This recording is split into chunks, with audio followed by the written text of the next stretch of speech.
A very, very warm welcome. I heartily welcome you all to the Golden Jubilee edition of the International Film Festival of India.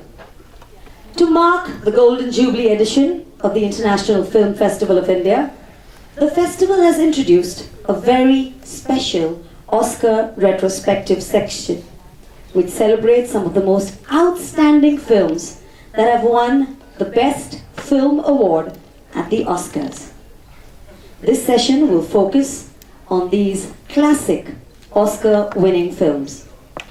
I'm so excited to have this opportunity to introduce a respected film editor, best known for editing one of the best sci-fi films of our generation, Steven Spielberg's E.T., the Extraterrestrial, for which she was nominated for an Academy Award for Best Editing.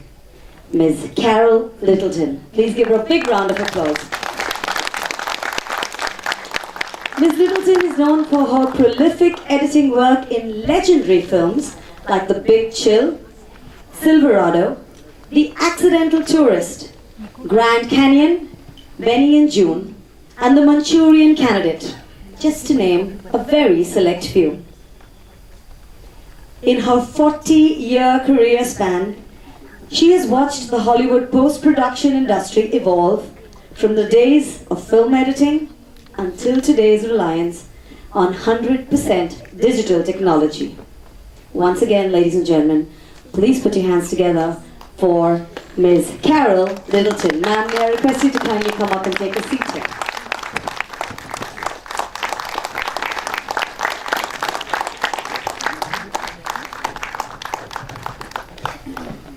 Well, along with her, we also have our eminent festival director of the Golden Jubilee edition of the International Film Festival of India, who also holds the post of Additional Director General in the Ministry of Information and Broadcasting. The man behind this historic event, Shri Chaitanya Prasad. Give him a big round of applause. And to take this ship forward, we have a well-known film critic, journalist, and author, and the moderator of this session. Give him a big round of applause, Mr. Ramachandran. Give all our panelists a big round of applause, everybody. Requesting Mr. Rahul Ravel, the eminent film director and steering committee member, to kindly present mementos to our panelists. Ms. Carol Littleton. Just a token of our appreciation, ma'am. Come on, ladies and gentlemen, you can do better with the applause. Mr. Ramachandran.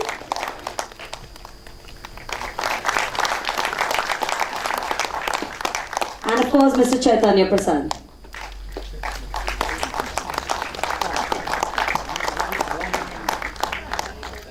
Thank you, Rahulji. Ladies and gentlemen, I'm now going to hand over the mic to Mr. Naman Ramachandran for a very exciting session ahead. Thank you. So we have roughly 30 minutes, so we'll keep it short. Let's start with Mr. Prasad, and then we'll go on to the lady of the evening. So, what was the rationale behind choosing these particular 10 films? There have been like 100 films that have won the best film Oscar. Why these 10? Thank you very much. Good evening, ladies and gentlemen. When we were putting the act together to put across these films in this specially curated section, this was the obvious section that question that came to our mind as to why did we choose these films? How should we put it? It was your own experience of watching these films when you were growing up, when you were in college. I can't hear. Volume. Am I audible now? Yes. Thanks, sorry. So the experience of watching these films when you were at a different stage, early stage of life, being enamored by them, definitely, because each of them has given a narrative which is unique in history, that's one. Second is because of the recall value of quite a few films that are there. And I say this, and I was just mentioning to Raman, is that to see people from across age groups to be present here, to watch this film, that answers our question, because these are evergreen movies. Anytime you sit down to watch, I mean, it's always a pleasure and privilege to recall how this movie was. The other thing was that each of these movies is unique in itself. Today it's Casablanca, Gone with the Wind, Ben-Hur, and the rest, Godfather. I don't know how many times you would have watched Godfather. 1, 2, and 3. And every time you watch it, I think it's different for us. And what is important is that whenever you watch these movies, you understand as to how the evolution of cinema has taken place. Watch Casablanca today, and as we move ahead, watch a Godfather, or you watch a Ben-Hur. I mean, what was Ben-Hur when it was made? It's so many years that have passed by. Forrest Gump. I mean, these are different themes and relatives. So I think I've spoken enough to answer as to why. And finally, the thumb rule was at the 50th Iffy. What do you do to place and position a segment or curate a section which attracts the audience or the cinema lover? I'm sure all of you across sitting over here would be just, yearning to go and watch all the films possible. And as I mentioned yesterday, we are giving a difficult choice to many of you over here, because parallelly there are a lot of movies being screened across the board. But for us, the Oscar was very special. We thought the 50th edition is the 50th edition. So how do we add some good sugar and spice to the movie? So that's how we are here. And it's a privilege to share our views with you guys. Thank you very much. Thank you. Now, before we start, did you ever imagine, you've had a prolific career, did you ever imagine that you'd be sitting in a cinema in Goa with a full house watching a restored version of Casablanca? Never in my wildest imagination did I ever think that I would be here to introduce, in a sense, Casablanca. And I'm just thrilled and so honored that you have invited me, and I appreciate it very much. This is an extraordinary experience for me, because I know that India makes many more films than Hollywood does, and I think it's because the fans love the movies. So happy that you're here.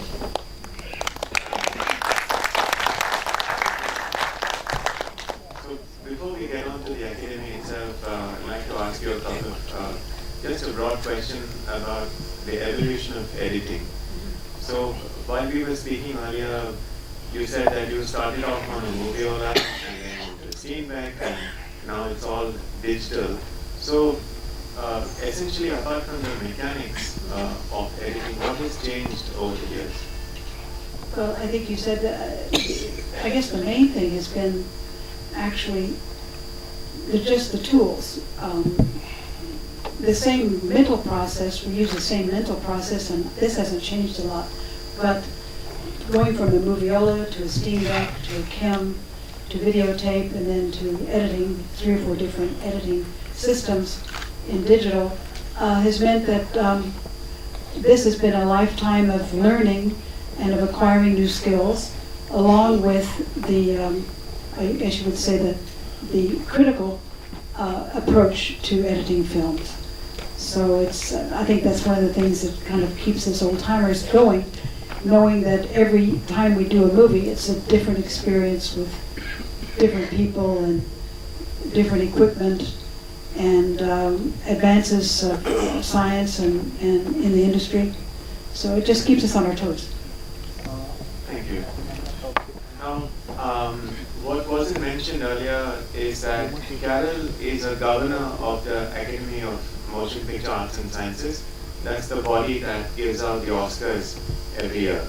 Now, there used to be a category called Best Foreign Language Film. It's now called Best International Feature Film. So, could you walk the audience through how that process works? First of all, there are 17 different branches of the Academy, and editing is one of them. Of course, we all know about acting, directing, and producing, but there's also music. I'm not going to be able to name all 17 of them, but there are 3 governors per branch. And each branch is responsible for nominating its category every year for the Academy Awards, plus Best Picture. So that means that everybody in the Academy nominates for their branch. And then, in addition to that, Best Picture. And an international film is a little bit different in that those people who attend a certain number of international films during a certain time, they start in October until mid-December. If you have seen as many as, I think it's 20 this year out of 90, you are able to nominate your favorite film for that year. And there's given one screening per film on large screen at the Academy, but there are also other supplementary screenings that are provided by the host country, by the guest country. So at the end of, for instance, last year, out of some 87, I saw about 40 films, which obviously I qualified to be able to vote in the first and the second round for the International Feature Film. And I know this is a little complicated, and it is, but we try to have as fair a process as possible for the international films, and this is what has evolved over the years. Now, you had mentioned earlier that the Oscars are just one night, and Yes. But the Academy functions through the year. Yes. So, could you tell us what does the Academy does and around the world? You had also mentioned an outreach program. Yes. There are essentially two international programs. One is outreach for, I guess you would say, the filmmaking aspects. And we many times send delegates to smaller countries that would profit or would benefit from our being there. I know that we went to Vietnam about 5 or 6 years ago and had a series of workshops and worked primarily with one of the things that they lacked most of all was a sophistication in editing and mixing sound. So we had a seminar just in sound for them. And it sort of put the Vietnamese film industry on a different footing, and now they're making films that can compete on an international stage with all of the other countries that qualify. So that's one aspect. The other aspect is something that Ujwal can tell us about, is an outreach on the level of the science of making films. And one of the things that is so interesting about the Academy is that not only do we deal with the artistic side, but the scientific side is part of the title of the Academy.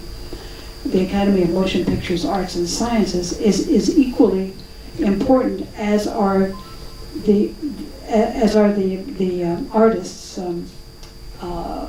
branches of the Academy. If you've ever noticed at the countdown of a film, there's always a 5, 4, 3, 2, 1. When sound films came in the 1920s, 1924, 25, 26, there was no standardization for projecting films with sound. They were shot at all different speeds, and the sound itself was a new technology that needed to be standardized. And the reason we call a leader as an Academy leader is because the specifications for sound were finally standardized by the Academy. And that's what is happening right now with digital technology. As we progress through the different technologies of making film, each technology is introduced, but there's rarely any standardization. When I started cutting, and my colleagues and I started cutting with digital technology in as early as 1994, there were several different systems that were emerging, And it has only been just recently that a workflow has been standardized by the Academy. So they're always working on dealing not only with the latest technologies, but finding a way that the technology can be disseminated to our members in a standardized form. Hoping that that's making sense to you. Okay, we have time for a very quick couple of questions and maybe one or two from the audience. Sure. So, the Academy in recent years has expanded vastly its membership, including several people from India. Ujjwal sitting here was the first technical member from India. And there's also a lot of film stars who are now Academy members, including Amir Khan, Shah Rukh Khan, Irfan, Salman, etc. Now, what's the criteria for people becoming Academy members? If we back up just a little bit, one reason that we decided to expand the membership to more international members is that it's very, very clear in the last few years, certainly with digital technology, the film industry has become truly, truly global. And we felt that the Academy of Motion Picture Arts and Sciences, while it is based in America, it is an international academy. And we just felt that we needed to have a wider range of membership from the international community. So about 5 years ago, I think it started in 2014 or 2015, we also realized that with the emerging number of minorities, especially women filmmakers and directors, that the Academy was not doing enough to welcome those members into the Academy as well. So we decided we would have a special program that's called 2020, meaning in the year 2020, which is next year. We hope to have expanded all of the what we would call minority groups, including international filmmakers, into the Academy, so that we have a better representation of what the film community actually represents in the world. So we've made a very conscious effort of doing that. And part of that is now, rather than being invited to join, you can actually make an application to join the Academy.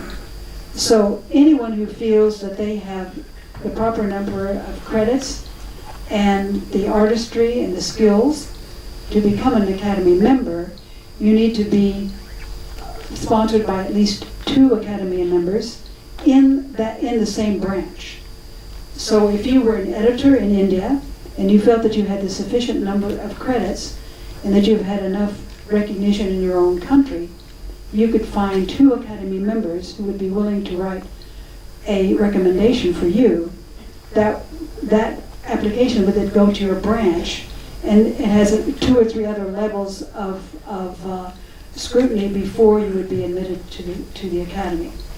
And that is open for worldwide members who have the credits and the mastery to become Academy members. We've greatly expanded the number of people in the Academy by, I would think, at least a third or perhaps more. And lastly, before we throw it open to the audience, you have a lovely anecdote about how Casablanca became popular in America after its theatrical run. It was released in 1942, and that's 78 years ago. And it was virtually forgotten until television. And I'm sure it's the same thing in India as it is in America. But some of the first programming on television was feature films. And of course they came from the library primarily of American films that preceded the dates of television production. So that would have been films from the 20s, 30s, 40s, 50s. And Casablanca emerged as one of the all-time favorites to be shown on American television networks. Even today on TCM, Turner Classics, which is one of the main venues of classic films in America, Casablanca is still an all-time favorite. Well, during the 50s, there were many film societies as well. And a lot of films that had been virtually forgotten were revived on television, and then they were shown on the large screen by film societies. It's very interesting that during exam week there was a film society on the campus of Harvard University in Cambridge, Massachusetts, that decided to have, to sort of a diversion for people who were taking their finals during final week, to have several screenings during the day and at night to relieve the tensions of those who were taking exams. And Casablanca emerged as one of the all-time favorites. This idea of having films to relieve the tension and anxiety of exams spread throughout most of the campuses in America, university campuses. And to this day, Casablanca is one of the films that is shown to help young students get through exam week without having heart failure or suffering from too much anxiety. So I would recommend that for you guys. If you know that you're going to be taking exams and you feel like you need a little bit of relief, other than an aspirin or an Excedrin or whatever, just watch Casablanca. It'll put you in a romantic mood. I think that's a perfect segue into, we just have enough time for one or two questions from the audience. Do we have any questions at all? Gentleman in the middle row, there's a mic coming to you.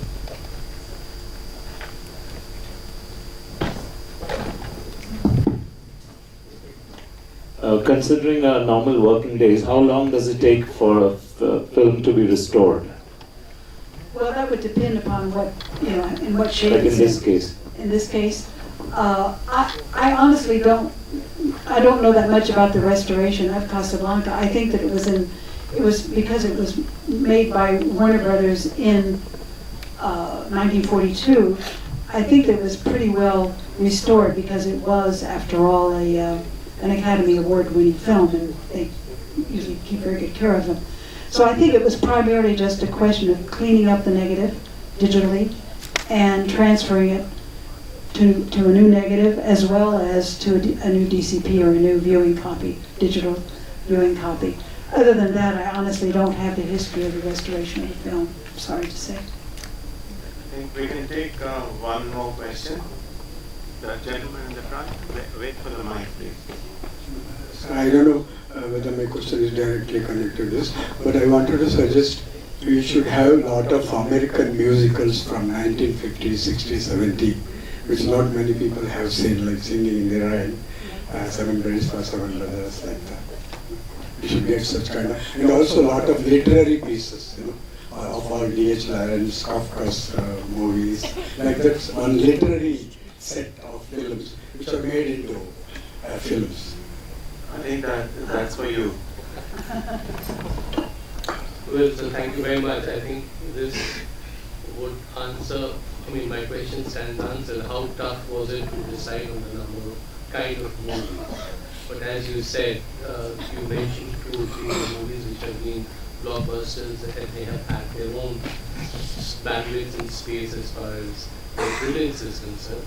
I can assure you that when we come back, we would surely have we would have a repeat of the Oscar retrospective, and we would take those kinds of movies on next time.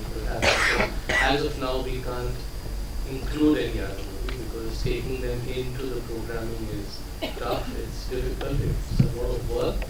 But yes, thank you very much for your suggestion. The different kind of segments that you just mentioned, the musicals in the 50s and 60s, many of them we've all seen ourselves, and I was just mentioning to our moderator, the American Channel, that's perhaps a platform which revived, these classics in India. But unfortunately, I don't know if we are on DTH, whether it's coming or not, I don't think so. But that was a platform which we all loved to watch because they carried the whole cinema from 40s to about 68, 62. They had the entire black and white section, which was unique in itself. But I would compliment you on the choices you made because I feel that you touched a lot of different eras. Certainly the era of the big studio films, which Casablanca is in that. And also there are comedies, All About Eve, musical with Sound of Music. So I think that you touched the different genre and also a different period. So congratulations. It's difficult to do it in 10 films. Well, we tried. I think you If should the audience likes the movies, we stand vindicated. We feel happy. Well, I think you're going to have success. And I think that's all we have time for. On a lighter note, these 10 films that the festival has chosen, some of them have been remade in this country. Godfather has been remade at least 5 times. I think Sound of Music once, at least, and even The Silence of the Lambs. But there's been one authorized remake that's in the works. That's the remake of Forrest Gump, Lal Singh Chadda, starring new Academy inductee Amir Khan. So that should be out by Christmas next year. Well, that's great. I look forward to seeing that. It should be fun. Great. On that note, enjoy.